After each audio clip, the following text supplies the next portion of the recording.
BFM Business, Intégral Placement, l'œil de la presse.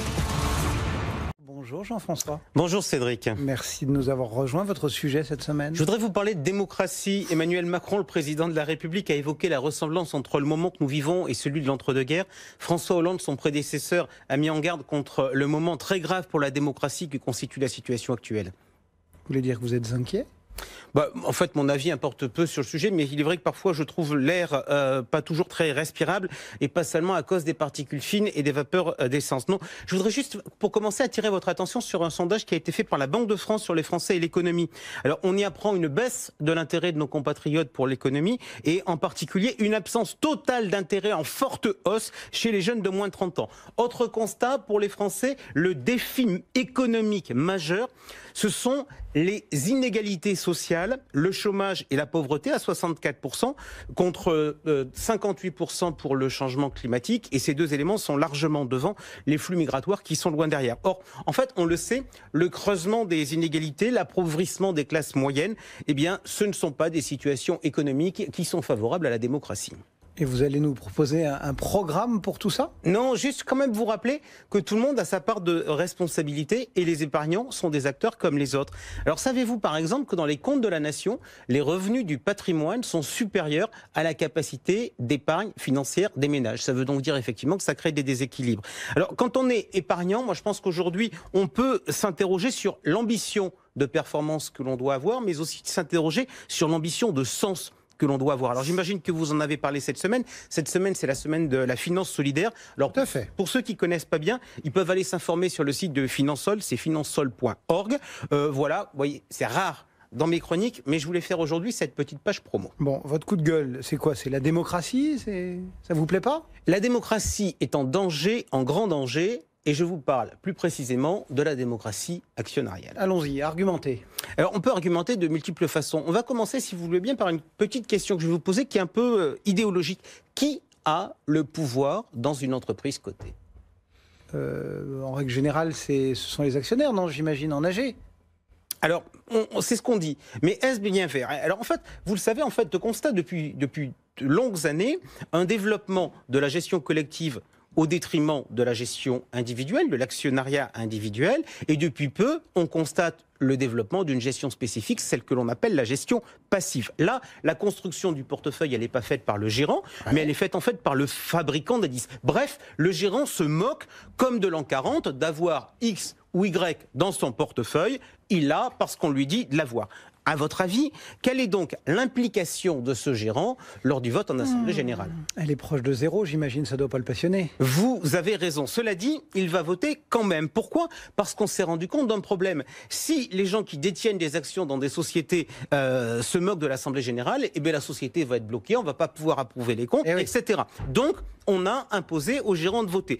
Donc ils sont obligés de voter. Voilà. Et comme ils s'en moquent, eh bien il va faire appel à des agences extérieures pour voter à sa place. Donc on a délégué le vote à quelques grands prestataires, principalement anglo-saxons, qui définissent ce qui est bon ou ce qui est pas bon. Et ça pour tout type de boîte, comme s'il n'y avait nulle différence entre une petite PME et Total. Vous dites principalement anglo-saxons parce qu'il n'y a pas de français sur le créneau? Si, il y en a un, Proxinvest qui a d'ailleurs récemment sorti une étude sur la rémunération des patrons. Alors, sur le SBF 120 l'an dernier, ils ont profité d'une hausse moyenne de 10%, alors que sur le CAC 40, où il y a des plus grandes boîtes, eh bien, la hausse est de 14%, ce qui me permet de constater que là aussi, on retrouve une hausse des inégalités. Alors, selon le cabinet de conseil Proxinvest, 29 patrons dépassent la rémunération moyenne socialement acceptable qui a été fixée par Proxinvest à 240 fois le SMIC, soit 4,87 millions d'euros. Alors, personnellement, quand même, Cédric, vous êtes actionnaire, vous êtes en assemblée générale, on vous dit que le patron va palper 5 millions d'euros, est-ce que vous trouvez ça acceptable?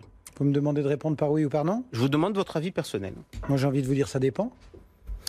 Mais moi j'aurais plutôt tendance à trouver que ces rémunérations paraissent quand même relativement excessives. Et en fait, c'est pour ça que je défends l'investissement en actions plutôt qu'en fonds.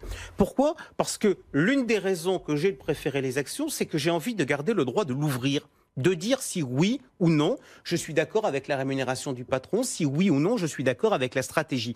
Et je n'ai pas envie de déléguer cette responsabilité à d'autres qui feront des choix qui seront potentiellement contraires à mes valeurs. Et en disant ça, je sais que je joue le rôle du dernier des Mohicans. Mais je voudrais juste attirer votre attention sur l'évolution des mots. Avant, les entreprises avaient des actionnaires. Et puis, on a de plus en plus parlé d'investisseurs. Un investisseur, c'est quoi? C'est en fait un actionnaire sans affectio societatis. Et aujourd'hui, on nous parle de plus en plus de financement en fonds propres. Bref, on est passé de l'individu, l'actionnaire, à la simple matière, le pognon qu'on apporte à l'entreprise. Bon. Et on a bidouillé la démocratie actionnariale pour permettre cette dérive financière du capitalisme. Je vous demande du coup si l'évolution des mots, vous l'écrivez MOTS ou MAUX, mais ce n'était pas dans le script. Tout ça, vous auriez déjà pu nous le dire il y a bien longtemps. Oui. Alors vous voulez du chaud ? Du sensationnel, eh ben je vais vous en donner. Si cette année vous êtes allé, vous avez participé à l'Assemblée Générale d'une grande boîte et que vous avez noté les résultats sur un papier, eh bien je peux vous le dire, vous pouvez jeter votre petit papier à la poubelle car il y a toutes les chances que les résultats que vous avez soient faux. Comment ça ? Les résultats des AG sont faux. Oui, et oui, sur une quarantaine de sociétés de la place, les résultats des assemblées générales sont faux. Selon le site minoritaire.com, l'erreur la plus importante se trouve à la Société Générale, où près de 10% des votes n'ont pas été pris en compte. C'est hallucinant, 10% de votes pas pris en compte. Oui, exactement. Et alors, dans la vraie vie démocratique, une telle erreur ferait naturellement les choux gras des journaux, mais en matière financière, on préfère l'omerta. Alors, quelques émetteurs ont toutefois avancé une explication.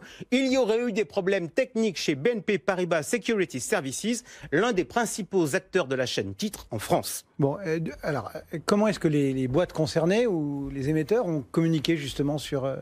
J'aime bien votre côté un peu idéaliste. Pourquoi ? Parce qu'il y a des boîtes qui n'ont rien communiqué du tout. Il y en a qui ont fait des correctifs. Alas. Il y en a qui ont fait des correctifs en annonçant les anciens résultats et les nouveaux résultats. Il y en a deux qui ont fait un communiqué de presse. Tel est le cas de Vinci. Alors Vinci, l'histoire, elle est intéressante. Pourquoi ? Parce que l'erreur, elle a changé le sens du vote sur une résolution. Bref, l'actionnaire de Vinci qui va en Assemblée Générale le 17 avril, il se dit, bien tiens, cette résolution, elle est passée. Et le 1er août, Vinci publie un communiqué pour lui apprendre que non, elle n'est pas passée. Imaginez la scène sur une présidentielle. Bon, on vous dit, voilà, c'est un tel le président. Et puis 3 mois plus tard, on vous dit, non, pardon, on s'est planté, finalement, c'est quelqu'un d'autre. Bon, cela étant dit, l'actionnaire en question, en août, il était en vacances, il ne le sait pas. Ouais, et voilà. Et alors maintenant se pose la question de te dire, on a quand même un gros problème, que se disent les autorités ? Eh bien écoutez, il y a de cela quelque temps, l'ancien président de l'autorité des marchés financiers, il était à l'époque patron de l'AMF, Gérard Ramex, avait permis à la commission épargnante de créer un groupe de travail pour moderniser le vote en Assemblée Générale. Alors j'avais eu le plaisir de participer à ce groupe de travail et ça a été pour moi l'occasion de découvrir des choses folles. Tiens, là encore, on va jouer au petit jeu pour essayer de comprendre. Cédric, une élection normale, une présidentielle, une législative, etc., ça se passe comment dans notre pays ?